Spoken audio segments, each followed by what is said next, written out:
Okay, next we're going to take a look at materials and how Photoshop handles materials for our 3D objects. So I'm in a new document here. I'm going to create a new layer.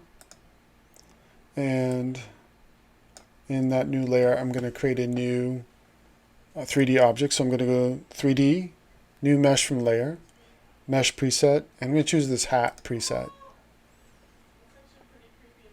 It's going to put this hat into the scene. And you can see this particular model has no color.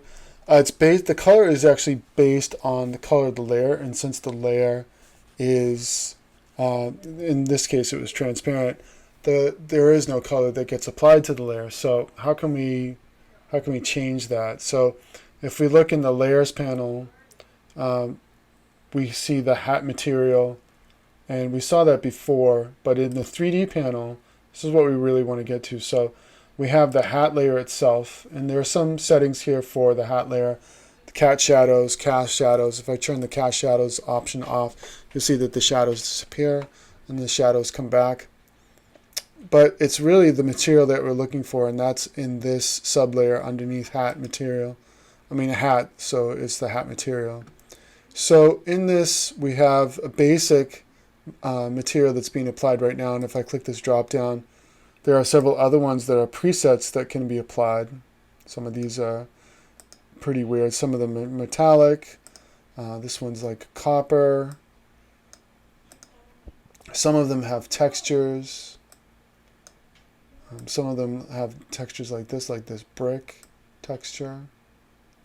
But we want to explore the textures on our own. So I'm going back here, and you can see how these things get applied.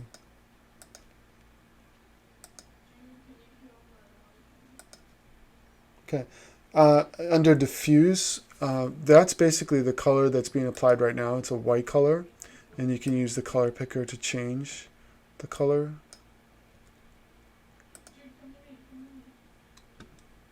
And then we have other options here for shine, reflection, roughness, bump maps, opacity, and refraction. And right now I believe there's a bump map that's being applied to this. So I'm going to remove that texture. And so let's look at some of the other options. So shine, if I increase this all the way up, it's just going to be a little bit more shiny model. The reflection is going to increase, and notice that we're getting the light source with the reflections on top of it. Roughness will just introduce a little bit of roughness to the model. And the bump map, like I said before, right now I'm going to reduce this to 0. And you can apply other bump maps by loading them as textures. So if I go to the bump map folder, I go to load texture, I have a texture folder in my pictures folder, and I'm just going to load one of those textures, and that will get loaded, and you can see that here. So let me just zoom in. You see how all the texture was added to the model, and where darkness and light come into play, the lighter the objects are, the more relief it gets. The darker the objects, the more it recedes to the background.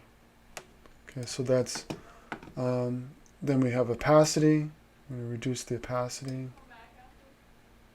Obviously, we probably don't want an object that's less opaque unless it's a glass material. And then refraction.